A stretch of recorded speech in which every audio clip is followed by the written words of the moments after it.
What's up, folks? What's going on? Welcome to episode 67 of the Spun Today podcast. I'm your host, Tony Ortiz. Thank you very much for taking a listen. In this episode, I'm going to speak about a shit ton of movies and documentaries and stand-up comedy whose only through line is the fact that I ingested each and every one of these with my eyeballs. The movies that I'm going to speak about include Morris from America, The Accountant, Becoming Warren Buffett, The Founder, Moana, and Doctor Strange. I've seen way too much shit since the last time I did one of these random rants. The stand-up comedy includes Neil Brennan's Three Mics, Felipe Esparza's They're Not Gonna Laugh at You, and Bill Burr's Walk Your Way Out. If you think you'd be interested in, I guess, my perspective or my I guess what I thought of each and every one of these things, whatever, any of my thoughts, then stick around. If not, then check out one of the backlist episodes of the Spun Today podcast, which there are 66 other episodes of. Alright, so since there's so much to get through, I'm going to jump right into it. Morris from America is an American-German coming-of-age comedy drama film, and I really liked it. First and foremost, Craig Robinson, the comedian. I know he's a comedic actor. I believe he's also a stand-up comic, but I've never seen any of his stand-up or anything like that, but I think that's like what he is by trade or whatever. Either way, funny dude. This was a comedy drama, but more on the drama side, I would say, with a lot of funny parts sprinkled throughout. Craig Robinson did a great job, I thought, in a serious role, which was like different to see him in. He actually also played a serious role in Mr. Robot, the series that I've spoken to you all so highly about. So it was cool to see him in a movie like this. My favorite part of the movie was a long monologue that he spoke to his son Mo about in the movie, towards the end of the movie, when they were in the car driving back home. And it was a long monologue about his wife. I love dialogue. I love long monologues, and just like Aaron Sorkin-esque type of back and forth banter, like with dialogue. I love that stuff. So, like something like this, which was just, a monologue, just him talking, but for a very long time, what seemed like a long time, was really engaging. He kind of like drew you into it. It was touching.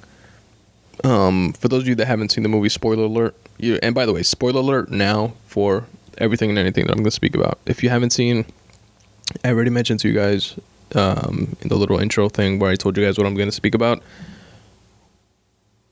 If you haven't seen any of that stuff and you don't want to be spoiled, anything to be spoiled, then stop listening now. Because I'm going to mention a bunch of shit from all those movies and stand-ups or whatever. Anyway, so for those of you that haven't seen the movie, Craig Robinson moves to Germany. He brings his kid along with him. And they don't really get into it, but they mention the fact that he used to play soccer and then became like an assistant coach with like the German national soccer team or something like that. But the soccer team like kind of sucks, but it's a job. It's what he does. And that's why he lives in Germany pretty much. But how he wound up there gets explained through this monologue. And his kid, by the way, he's like like an 11 or 12-year-old kid. And it kind of sort of, well, not kind of sort of, it gets explained how he wound up, how a black dude wound up living in Germany. And at this point, by the way, his wife died. I should mention that earlier. His wife had passed away, and he's like a single dad raising his son the best way that he knows how. So in the dialogue, it mentions how like he knew his soon-to-be wife or his future wife for not more than 3 months. He used to live in the Bronx, and she was in Germany. I forgot why she was in Germany, but she was like studying in Germany or with friends in Germany or something like that. And he decided on, I want to say Valentine's Day, but that could be complete bullshit. But he just decided, or maybe it was her birthday or something like that. He decided, somebody convinced him, I believe, to like surprise her and just fly out to Germany. And he was like completely into this chick, and he decided it would be this like romantic, great type of gesture to do, and he would wind up getting the girl.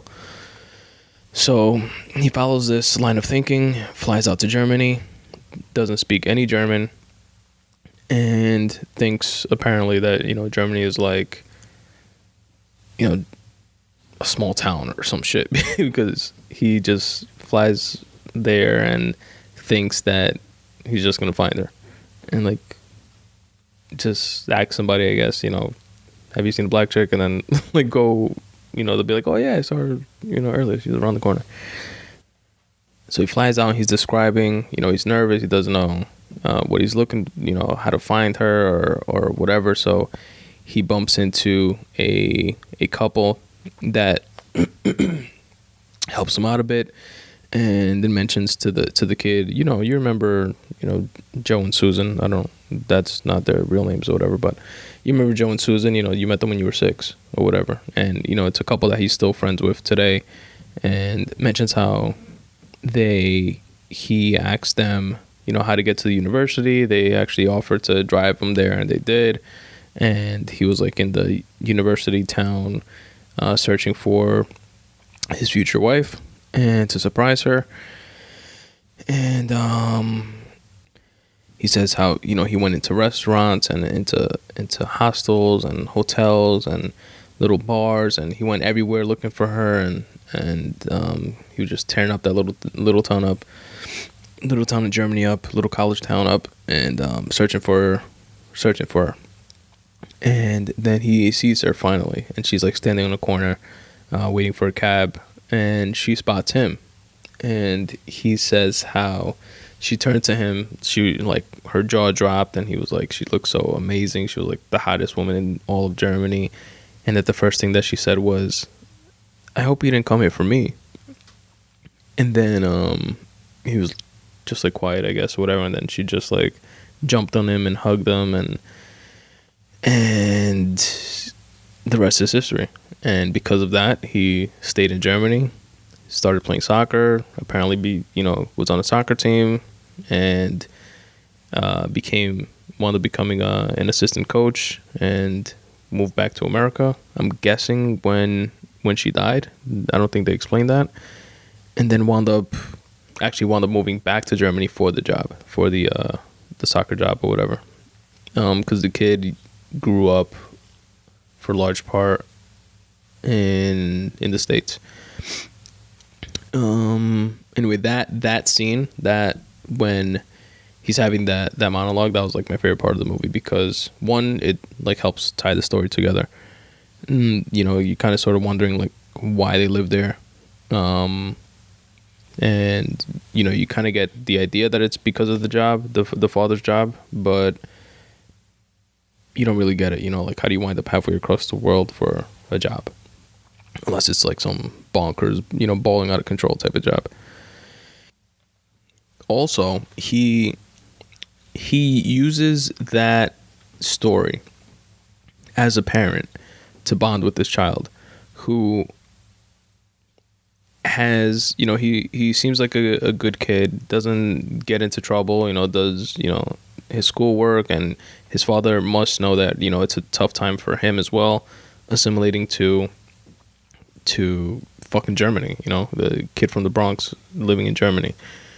And the kid actually went to like a neighboring city or other town or something like that, without the father knowing, and pretty much got left there by some friends that he was hanging out with, and they bounced, and he was stranded pretty much and without a cell phone. And he called his like German tutor chick, and she wound up telling the father, and the father winds up going to pick him up. And he was surprised because he called the German chick, the German tutor chick, and was expecting her to show up, and she didn't, and said the father did. So the father knows that the kid's going through some shit, and he tells him, and he tells him this story.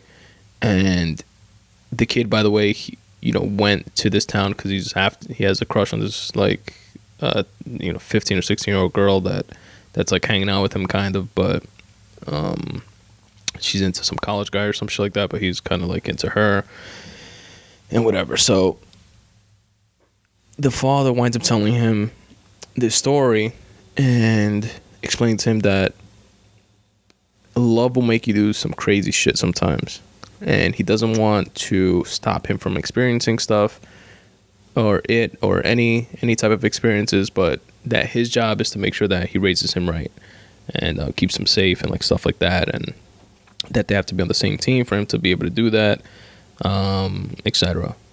And then the kid opens up and because father's like, but you got to speak to me, you got to tell me what the fuck is going on with you, and we have to be on the same team for this all to work. I know it must be tough for you, and shit is tough for me too, but with the 20 black dudes and all of fucking Heidelberg, Germany, or whatever the town was called, we gotta stick together. And the kid is like, oh, how'd you know it's about a girl? And then he was like, it's always about a girl, or something like that. So it was like a bonding scene between father and son, which you all know I'm a sucker for. And then the kid tells the dad, like towards the end of like the whole exchange, he's like, so I'm not in trouble? And then the dad's like, oh no, you grounded like a motherfucker. And like, see, it's like scenes like that, like that's where the comedy like fits in the whole comedy drama aspect of the movie or whatever, stuff like that, which is hilarious. So I like the story. I like that it's like a snapshot of their lives at a certain point in time when they're just trying to figure it out. He's trying to figure out how to raise a kid on his own, and in Germany, and the kid is trying to figure out how to assimilate, to other kids. He has his whole world and like at his level. And here's an interesting takeaway that I took from the movie as well. Another reason why I really liked it is that I believe that we here in America, like, we take a lot for granted, even down to like the people that make up our country. And we are all immigrants, and we've all or come from immigrants, right? People that migrated to the US, whether it's your parents, your grandparents, your great grandparents, whatever. We're all fucking immigrants. That's what this country is made up of. And I feel that intellectually we know that, we understand that, but we internalize it as recognizing it from like the outside looking in, kind of like we recognize it as the Dominican bodega owner, or the Middle Eastern cab driver, or the Portuguese construction worker. And this movie does a great job of showing us what that immigrant experience is like versus, just our perception of what the experience is like, by showing us, quote, one of ours being the immigrant and assimilating somewhere else, in this case, Germany. So I think we get a different view of what it's like to be an immigrant here by seeing what it would be like for one of us, quote unquote, being an immigrant somewhere else. And that was pretty dope. And then lastly with the movie, it's interesting to see how, at least something that I picked up, I could be like reading too much into it or whatever, but whatever, it's all about what you get from things, right?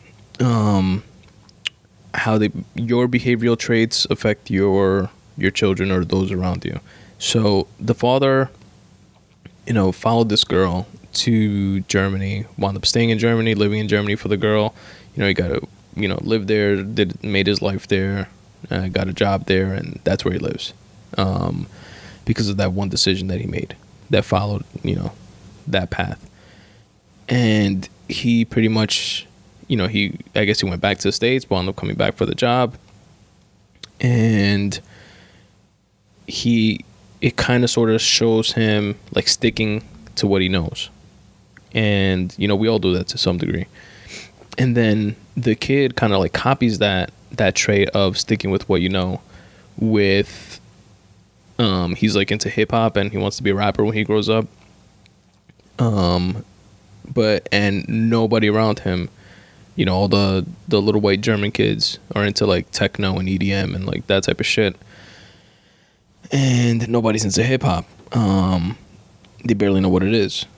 But he sticks to what he knows and true to his like love of hip hop, and this is my thing type of thing. This is what I know, and this is, this isn't gonna let me down, and I'm gonna stick to it.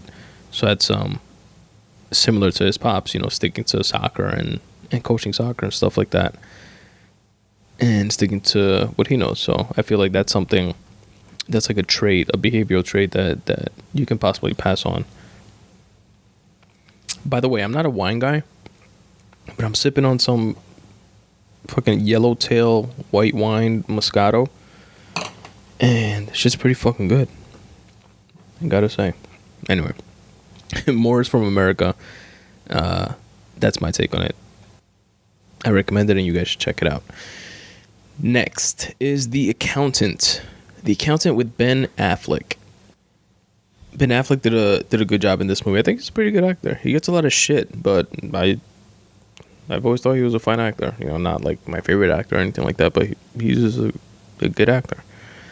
I like this movie because I like there being conversation around things that are different, things that are fascinating, or even, it doesn't even have to be fascinating to me. Like, just like if there's a conversation about, I don't know, pick something boring like how to make wine orators or something like that. Like there's a deep dive conversation into that, like the art of making an orator. I'm glad that type of conversation is happening, because that's how we wind up with dope shit, and that's how we learn more about things and about ourselves and about stuff and whatever. So this movie is about autism, or I don't know if you want to say it's just about autism, but the main character, Ben Affleck, is autistic, and I'm glad to see that movie like that hit the mainstream the way it did. And it was a good movie. It was entertaining to watch. There was a ton of action, dope action. Tate Fletcher's in this movie, by the way. Powerful Tate Fletcher. For those that don't know, former MMA fighter and turned actor, Tate Fletcher. Pirate Life Radio podcast. What was I going to say? He's been in a ton. Like all the action movies, like what else was he in? That Keanu Reeves movie that's like part 2 is coming out. And part 1 was actually surprisingly good. Tate Fletcher was in that. He's like the big buff fucking bad guy. He was in Breaking Bad. He was in a bunch of shit. Anyway, The Accountant, back to like the whole autism thing.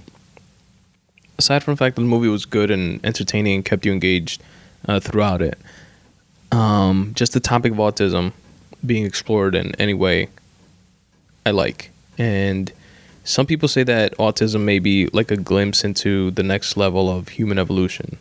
And I can't say I'm fully on board with that thought or claim or whatever.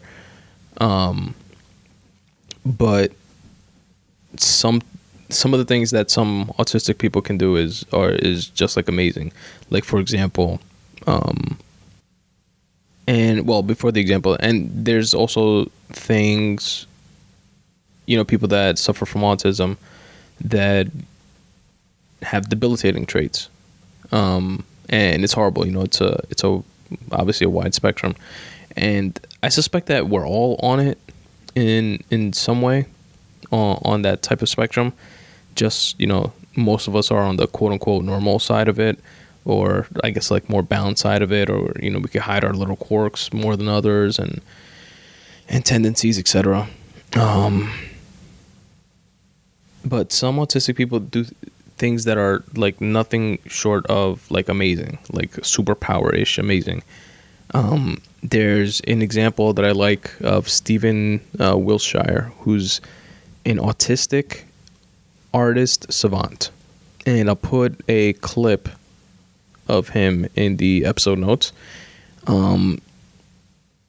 He's this dude that can draw things from memory. Like, you can just look at something, see it, and not like, I don't know, not like a Mickey Mouse and then draw the Mickey Mouse.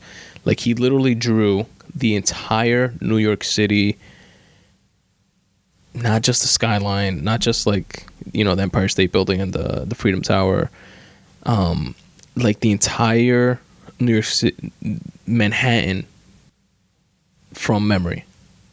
And like the bridges, the buildings, the number of windows per building, the fucking ripples in the Hudson River, in the waves, and like every single thing, like amazing like that. And it took him like 3 days to do, and he did it like from memory. And it's just fascinating to me to think that the human brain is capable of things like that. And we find out about it through someone being wired, quote unquote, incorrectly, or not normally. And it's just interesting as shit, man. We're weird people, man. And there's a bunch of different things like synesthesia, which I've mentioned before. I think I've mentioned it before. Pharrell has synesthesia, which is some sort of brain wiring that gets crisscrossed, like in terms of like the five senses. So there's people that can literally taste colors, like if they see the color red, they get like a certain taste in their mouth. Or people that can then hear, this is what Pharrell has it in this way, that he hears sounds as colors. So it's kind of like when he's putting beats together and stuff like that, he's seeing like a melody of colors, and by putting the colors together in a certain way helps him make the beats that he produces. And there's a lot of weird shit like that, man, that goes on. Brain Stuff, by the way, the podcast that I mentioned to you guys in the past as well, has done an episode on synesthesia, so you guys should check that out. And those podcasts are like less than 10 minutes long, so it's pretty cool if you guys want to check it out. But anyway, The Accountant, aside from that stuff, it was dope, and I recommend it as well, so check it out. And actually, let me segue into the next one by mentioning from The Accountant that it's like, is Warren Buffett technically autistic, but just with like finance shit? Or is like Mike Zuckerberg autistic with computer coding? It's like, I don't know, man. Interesting to think about, at least. Anyway, that said, Becoming Warren Buffett is the next movie that I'm going to speak about. It was a documentary that HBO released, and he's fucking great. He's definitely the type of human being that you would, or I would, like aspire to wanna be when I'm his age, and not just at his age, shit, I'll take $50 billion right now. But nah, I'm definitely not speaking about the money part, although that would be obviously amazing, and just to have success within the something that you love, that aspect of it would be so dope. But just like the dope, like the humble, caring type of person that he seems to be. Obviously, I don't know him personally, and not just from this documentary, but a lot of interviews that I've seen with him. He has a cool interview, by the way, with a Forbes interview with Jay-Z that's old. I'm sure you guys have seen it, but if not, check it out. It's on YouTube. But just many like clips that I've seen of his, and his letter. He does a yearly letter to Berkshire that's all like public. I've skimmed through a bunch of them in the past. Yearly letter to the shareholders, and you guys can just Google and look up. Like in the finance world, people like speak about them a lot. I'll actually look for the latest one and add it to the episode notes for you guys. But just kind of that, I can't put my finger on it, but it's just like I know I'm the best at this. I know I'm the Don of this whole shit, but I never will rub your face in it. You know what I mean? Like I'll never be like that type of douchebag. Just let me do my thing and continue being the GOAT. You know what I mean? Like that type of approach that he seems to have is endearing, and I strive for that. Something interesting that I took away from this documentary is that I feel that he's so, like, he even says it, and this is why I was saying, like, you know, is Warren Buffett autistic when it comes to finance shit?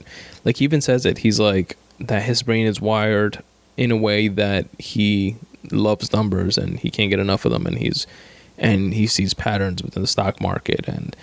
And by the way, for anybody who doesn't know, Warren Buffett is like literally one of the richest, if not the richest, man in the world. And he's from Omaha, Nebraska, born and raised, and still lives in Omaha, Nebraska, in the house that he purchased like in the 50s or something like that. He still lives in the same house, which is a very nice house, but it's, you know, it's not this like castle with a moat around it. You know what I mean? It's like a nice but unassuming home. And he is, you know, constantly, you know, top 1, 2, or 3 richest person in the world, back and forth with like Bill Gates, and which is a good friend of his, and people like that. So anyway, he says that, you know, his brain is wired in a way that constantly keeps him like engaged in this in finance stuff. And his father was a stockbroker for a while, and he read like all the books that his dad had on finance when he was like 7 or 11 or something like that. Then he went to the library, the Omaha local library, and literally read every single book on finance and stocks while he was like a little kid. And it was something that he was always like drawn to since he was little. So he says that, you know, there's nothing special about what he does. There is, you know, all the information that he reads is available to anyone and everyone, as, you know, is mandated by like the SEC, and all that shit is public information. You could literally look up all the stuff that he reads, and that, you know, different financial analysts read and stuff like that, and what companies are doing and how much they sold and this and that, and, you know, just full prospectuses that are literally like 300 to 500 page documents that have the ins and outs of every single aspect of a stock or a bond, etc. It's all public information. He, however, is someone that actually reads through all this shit he says, I think he reads like 6 to 10 hours a day, and that takes a certain type of discipline and passion that is admirable, and is why he is who he is. You know, he's willing to put in that work. Aside from the fact that, you know, he's obviously like gifted or you know, wired for it, as he puts it. And he's very calculated, very measured, very, very even keeled, it seems like.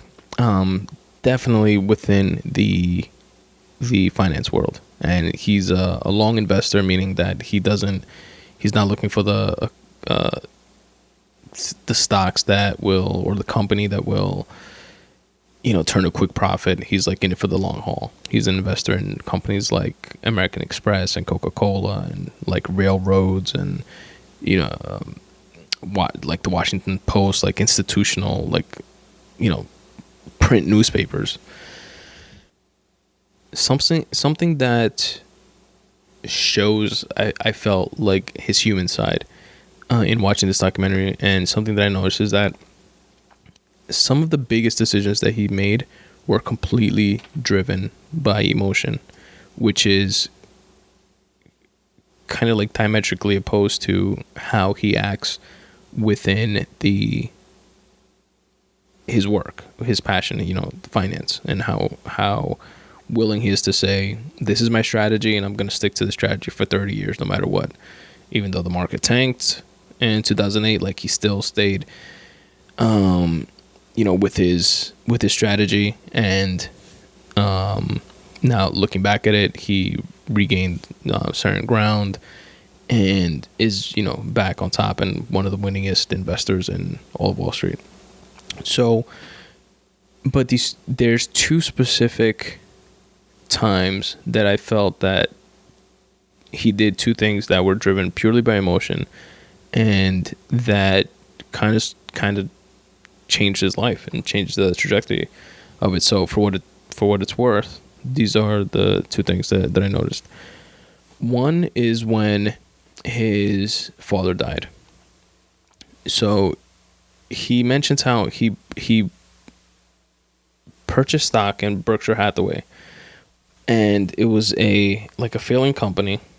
Berkshire Hathaway, by the way, is the name of his investment company, but it wasn't like an investment company at the time. It was, I forget what it was. It was some sort of factory or something like that. But it was closing factories, and he was just buying stocks in it because he knew that they would have to close enough factories to repurchase stocks, and then in doing so the stock price would go up or something like that.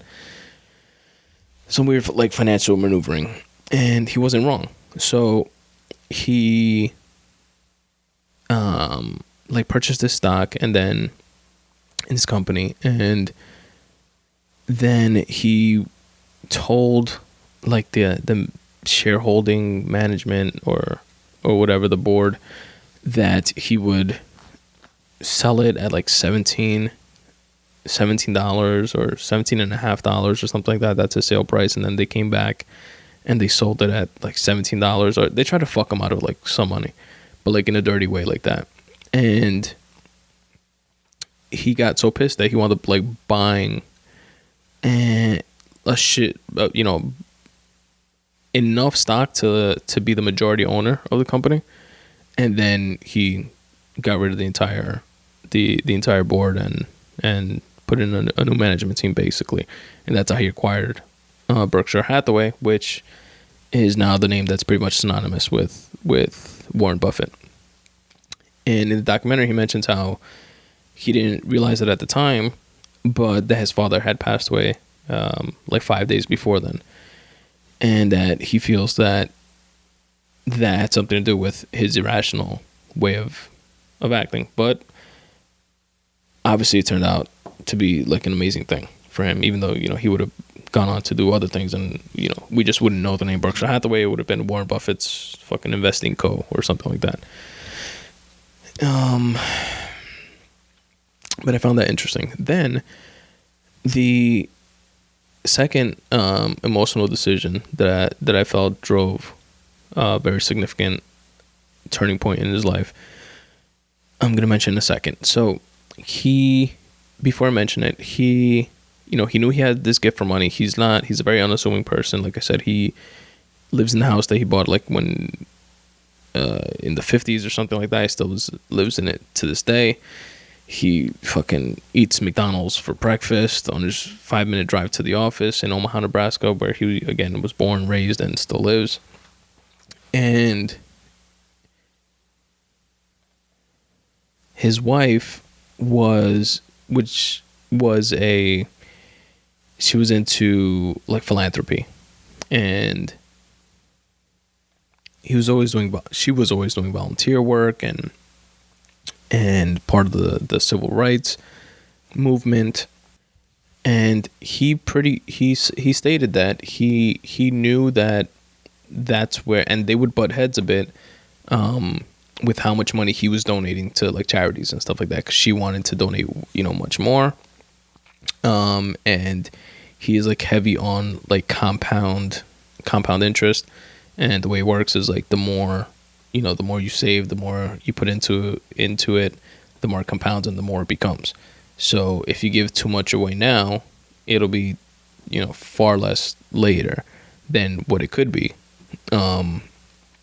So, they always butt heads, and she understood that, the long-term view on that whole thing.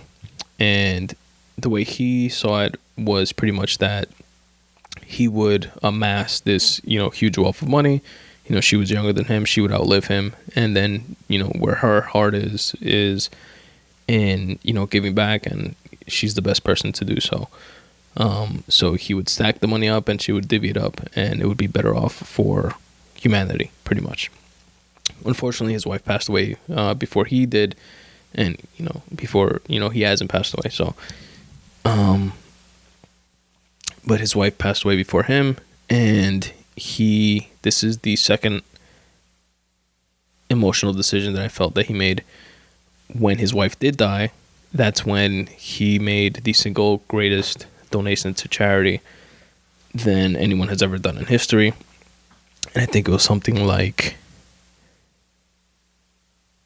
I don't know, like 99% or 98% of his entire fortune, which is literally tens of billions of dollars, he donated to the Bill and Melinda Gates Foundation, which again is a good friend of his, and Bill and Melinda Gates have they're deep in that foundation shit. And he felt like, who better than a friend of mine that I know is going to do the right thing with this money, and he donated the bulk of his fortune to them, and as well as to his 3 children who have their own foundations and their own charities going on. And he's just an amazing individual to do something like that. I definitely respect that and highly recommend it. So check it out. It's called Becoming Warren Buffett on HBO. He's not a piece of shit like Ray Kroc, I'll tell you that. So the movie The Founder is about the quote-unquote the founder of McDonald's, the franchise, the fast food joint that poisons all of us. I could definitely go for some McDonald's fries right now and an apple pie. So Ray Kroc was played by Michael Keaton, who did a dope job. Michael Keaton's the man. I like him. He's a great actor.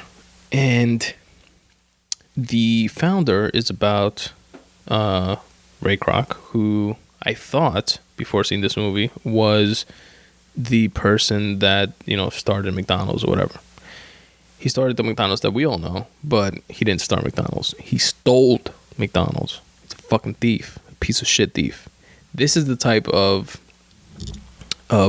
like Steve Jobs-esque type of douchebag that I hate within the business world. Like, I don't like people like this. Like the people that are like, well, to get ahead, you gotta fuck people. I'm like, no, you don't. You piece of shit. You don't have to fuck anybody over to get ahead. You could get ahead by fucking people over, but that doesn't mean that that's the only way to get ahead. So in short, pretty much Ray Kroc, who's like a struggling salesman in his like 40s or 50s or something like that, by the time he stumbles on this gold mine.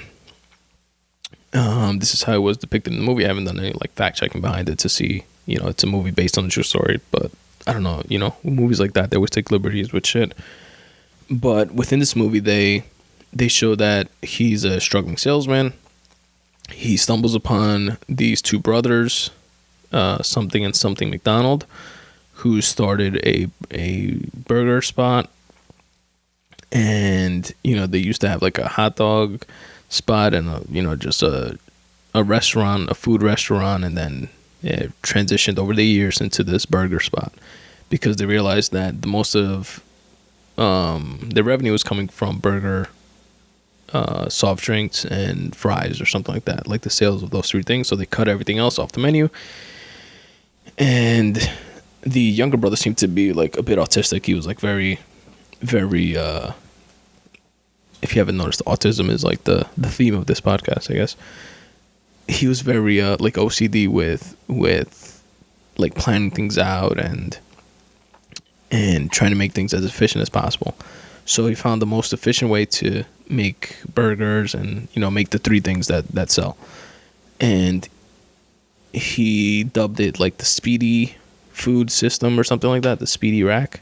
And pretty much compartmentalized all portions of making the fast food. So instead of one person making an entire hamburger, like one person would work on the patty, one person would add the ketchup and whatever on it, somebody else would add the pickles on it, somebody else would do fries, somebody else would do this, somebody else would, man the orders, etc. So Ray Kroc stumbled upon this. He, long story short, convinced them to franchise it and give them the ability to franchise more.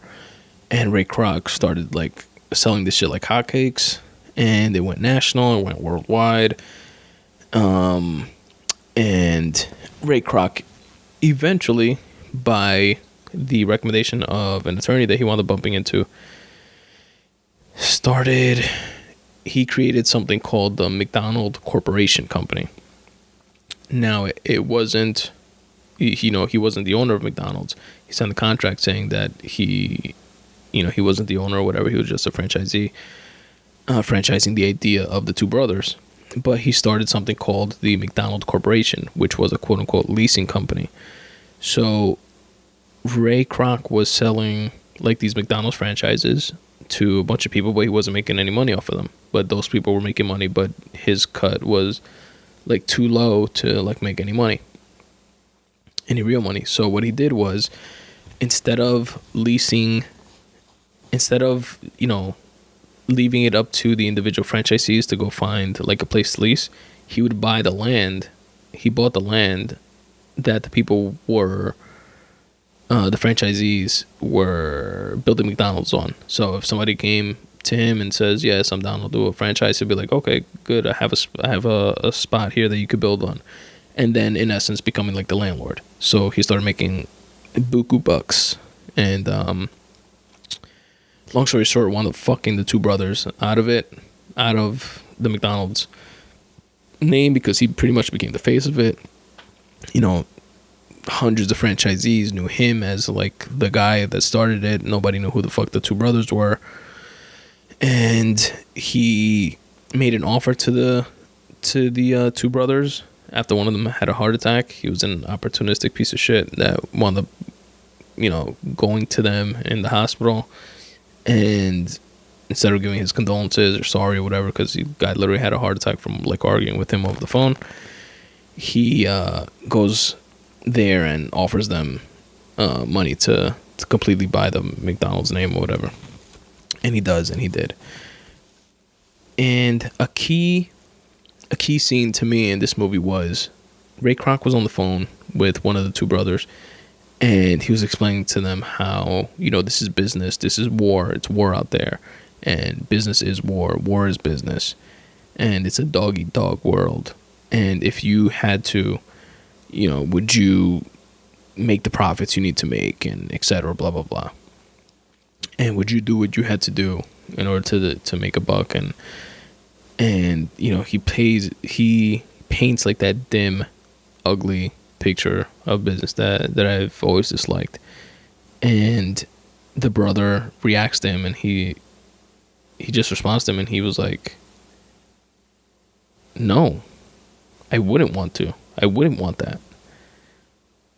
And then he hangs up on Ray Kroc. And I love that scene because it's kind of like, it shows like the juxtaposition between two individuals, and how one is like just driven by like that whatever that those aspirations are, and that greed and that money and that power and that like soul. It's okay to want like a better station in life. It's okay to want like a nicer place to live, or a nicer car and stuff like that. But when you're solely only driven by more and more and more, and I want more, like there's something like innately wrong about that.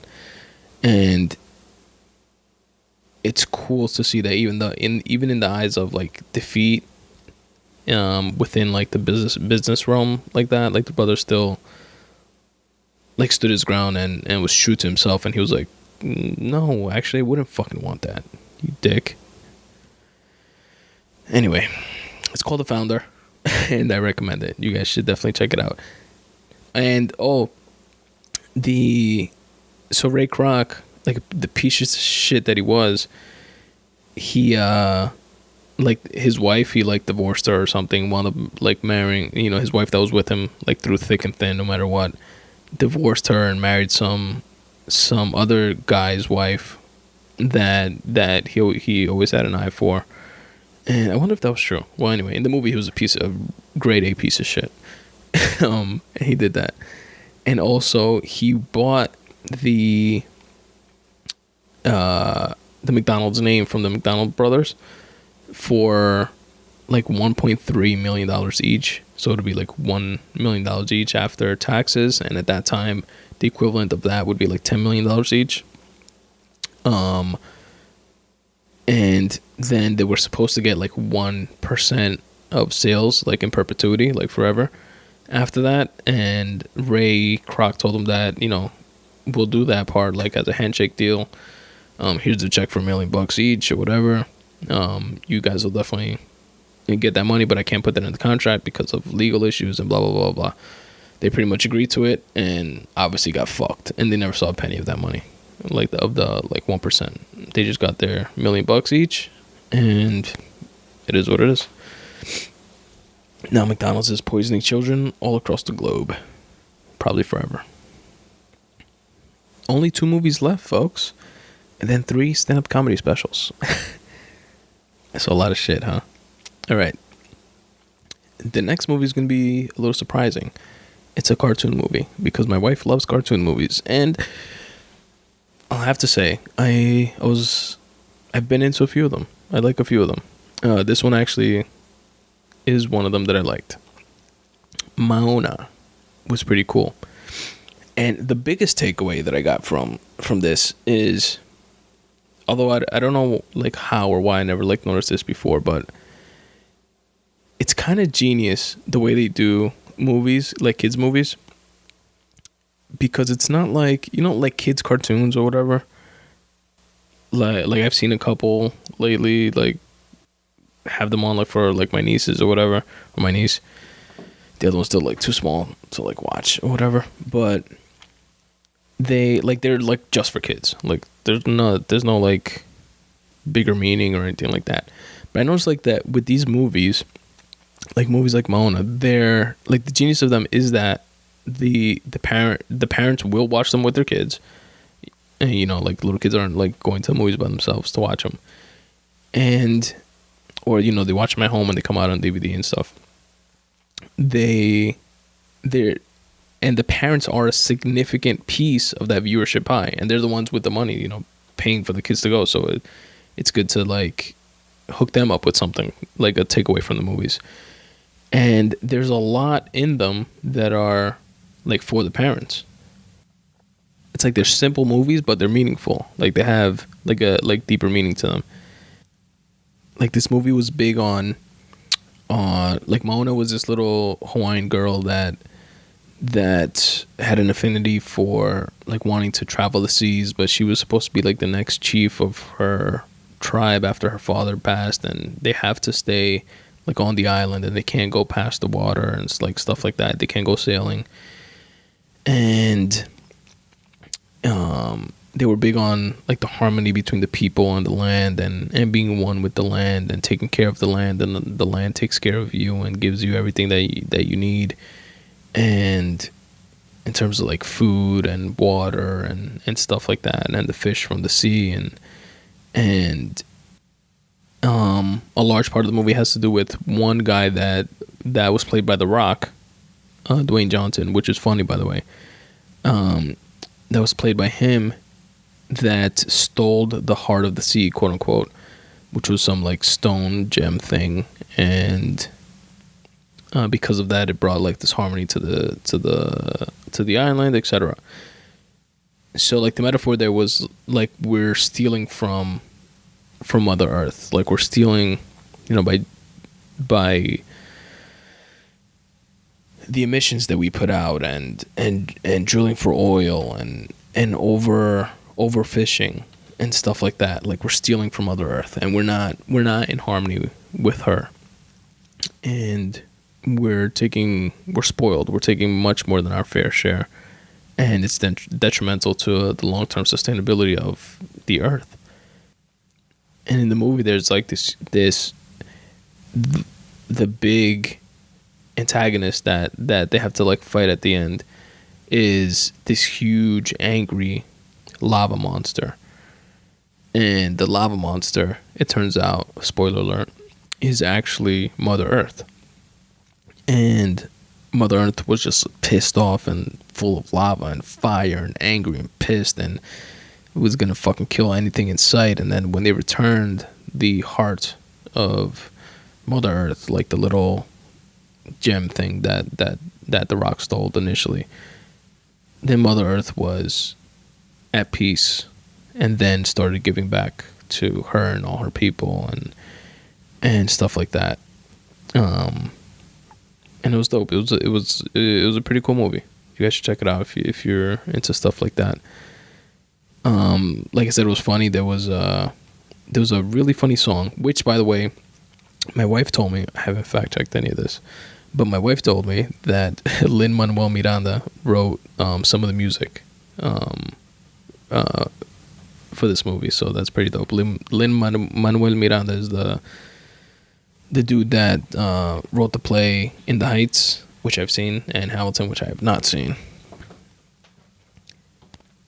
And one of the songs that The Rock sings is funny. He's like, it's called You're Welcome, and he's just like saying you're welcome after everything, and like he's God's gift to the world type of thing, and it's a funny song. Maybe I'll see if I could play it like at the end of this episode, during the credits, during the sponsorship phase of the episode or whatever. What else about this movie? Tafiti. Tafiti, I learned, is a Polynesian word that means a faraway place. I kind of took it as like a metaphorically meaning not just a faraway place, but a faraway goal, like something you're trying to obtain. And also, lastly, reincarnation was a big part of like this culture, and it was implicit in like the grandmother in the story coming back as a stingray, which is the tattoo that she got, and it was like her choice. I thought that was interesting. It was her choice to get that tattoo because that's what she wanted to come back as. So it's like so understood that you are going to come back as something that you get a tattoo of what you want to come back as, and you come back as it. So that was interesting too. That was an interesting thing. And that was it. It's called Maona, Maona. Check it out. Oh, and they had little minions, but like in the form of coconuts. Like, you know, the minions from what's that fucking cartoon movie, which was good also. I think there was 2 or 3 of them. Despicable Me. Those movies, the little yellow minions, like they have in Maona, like their version of, which is kind of like biting off of them, but they were cool. It was funny too. Instead of minions, they were like little coconuts that could walk and talk and fight, and they were like angry little fuckers, and they were like pirates pretty much. So it was kind of funny. And that's it. One more movie, and then we'll go to the 3 stand-up specials and then end the episode.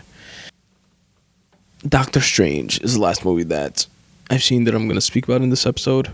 And there was a really good scene. I liked the movie. I thought it was pretty good. Too many people bitch about superhero movies. Like, it's so unrealistic and this and that. It's a fucking superhero movie. Like, no shit, it's unrealistic. Anyway, Doctor Strange, I thought it was pretty good. One thing that I found annoying at first, but then kind of like refreshing, like I appreciate them taking like the chances with it, is like the comedy aspect that's woven into these superhero movies now. Like Deadpool was like straight comedy. It was like mad funny like throughout. But it was the first time I kind of saw that like levity within a superhero movie. And then in Doctor Strange, like they had like little scenes like that were like Deadpoolish as well that I thought played pretty well. And just like with mentioning, Doctor Strange is like telling some like Buddhist monk dude like, oh, what's your name? And he tells him, and then it's just like a one name, and he was like, oh, so it's like Adele, you know, like a one name. And the guy's looking at him like, what the fuck is Adele? And he's like, you never heard of Adele? How about Drake, Eminem, Bono? You know, he was like saying stuff like that. It was like funny shit like that. It was pretty cool.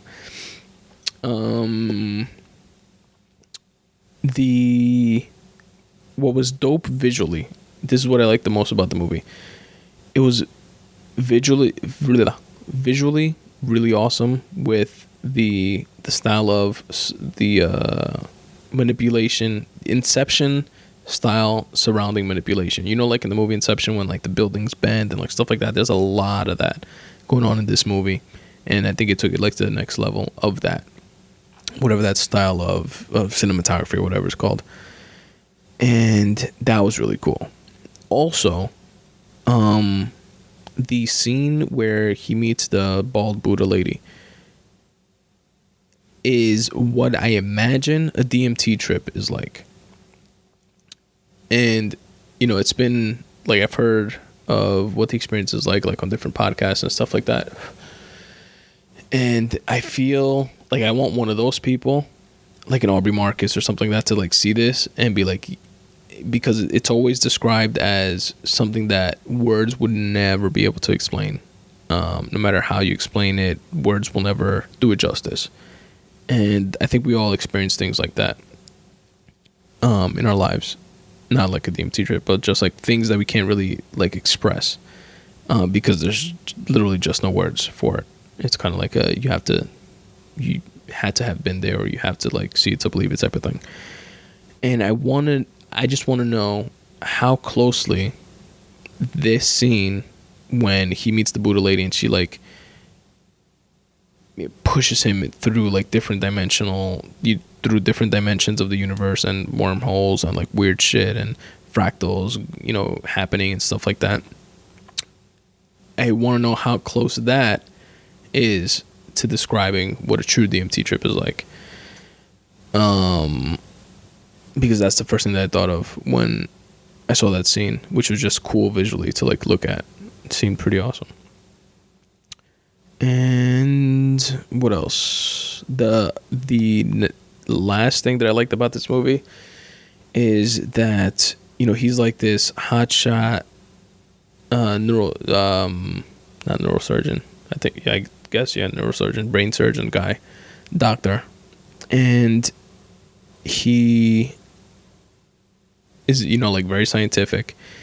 And she's like this Buddha monk master, you know, woo-woo type of, you know, 13 dimensions exist and the world isn't what it seems type of lady. And, you know, the power of the mind type of thing. And when he's finally like accepting it to be an actual thing and not just bullshit, and she's showing him how to, you know, create portals with your mind and go into different places, and you got to do this with your hand, and you create a portal into a different dimension type of thing, or a different part of the world that you can go to just by walking through it. And he asks her, you know, even if I do this with my hands, and even if I do buy the whole thing, like I'll still be just waving my hands in the air. Like, how do I get from here to there to where you are? And she asks him, how did you become one of the greatest brain surgeons in the world, and that could reattach, you know, nerve endings from the spinal cord to the brain, etc. And his response was years and years of study and practice, like years of it, many years of it. And she kind of looked at him like, yeah, that's how. Like, in other words, saying, the way to answer your question, the way you get from there to here, to have the ability to you know, do these portals and fucking go through them into different dimensions, is through years and years of study and practice. Like, there's no secret sauce to it. Like, you just got to do it. And I love hearing stuff like that, even if it's within this fake, you know, movie world or whatever. But just like that sentiment of it always takes hard work and deliberate practice to get to where you want to be. I love shit like that. I eat shit like that up. Anyway, Doctor Strange, another movie that I highly recommend. And that said, those are all the movies I had to speak about. And I'm already at an hour in this episode, and I gotta tell you guys about 3 stand-up comedy specials. So I'm gonna speed it up just a tad. Not too much though, not to not do it justice. But anyway, I'm gonna start off with literally my favorite single most thing that I've watched in a long time. And by single most thing that I've watched in a long time, I mean like as a body of work compared to movies, TV series, other stand-up comedy specials, anything. 3 Mics by Neil Brennan is the best thing that I've seen in a long time, including all the movies that I just mentioned, all the movies that I've mentioned in the past, or other stand-up comedy specials, etc., etc. It's called 3 Mics because there's literally 3 mics on stage, and he does 3 distinctly different things throughout the stand-up performance. It's available on Netflix, by the way. And I put the trailer to it within the episode notes if you guys want to check it out. So there's 3 mics. One is for one-liners. One is just straight stand-up. And another one is emotional stuff. For those of you that don't know who Neil Brennan is, he is a stand-up comic, headlining comic, and he is the co-creator of the Chappelle Show with Dave Chappelle. He was his writing partner in that show. Between the two of them, they equally produced it. Wrote all the sketches and stuff like that. He's also directed like Nike commercials, and he's like the voice for like Samsung commercials and stuff like that. He does voiceover work, and he's a really funny and versatile, talented dude. He's a writer also. He's written on other TV shows, etc. So he's a talented dude, and I just thought that this performance was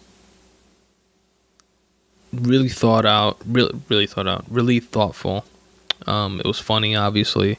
He's a really funny guy. It was deep, especially with the like emotional stuff, which he was really open and honest about. It showed his versatility, and it was just like an emotional roller coaster. Like you're laughing. He's like clinically depressed person. Like, what's the word I'm looking for? Not like he's sad all the time, but like, like, oh, it's raining out, I'm sad. But like clinically takes medication, certified depressed or whatever. I don't know how to explain it more than that. And it was just, I saw it once, and I've seen different clips of it after, and I definitely, it's one that's worth a second and third watch, and I'm definitely gonna watch it again probably soon. Like I said, it's my favorite thing that I've seen in a long time, and it might not be something that you're into, but if you like stand up, if you like, I don't know, just like taking a deep dive into somebody else's like emotional world and someone's head, and in a very creative and thought out, thoughtful way, then check it out. It's called 3 Mics by Neil Brennan, and it's on Netflix. Next is Felipe Esparza's They're Not Gonna Laugh at You. Felipe Esparza is also a headlining stand-up comedian. I think he's a headliner, but he's definitely a funny comic. Well, he's definitely a headliner. I stumbled on his special. I've heard him on different podcasts, and I've never seen any of his stand-up. He's been on Joey Diaz's Church of What's Happening Now, and I believe he's also been on Kreischer's podcast, the Burkcast, I think. But I definitely heard him mentioned in comedic circles. And I saw it. It was on Netflix. Decided to check it out. It was from like 2012, and I was pleasantly surprised. It was funny. It was literally laugh out loud funny, and the title of it was, or is, of the special, They're Not Gonna Laugh at You. And he got that name from his mother because he told his mom that he's a Mexican dude. His mom, assuming is like a Mexican immigrant, and he's like first generation Mexican American, and he said that he like told his mom that he's gonna like film this thing special and stuff like that, and his mom, being a caring mom, was like, "Don't worry, everything's gonna go great. They're not gonna laugh at you." And you know what I mean? Like, she kind of meant that, like, nobody's gonna like make fun of you for doing it. You're gonna do great, type of thing. But it's like the whole point of the comedy show is for them to laugh, and that's why he named it "They're Not Gonna Laugh at You." So I thought that was pretty funny. And that was pretty cool. And the episode. This is the only thing you have to get over.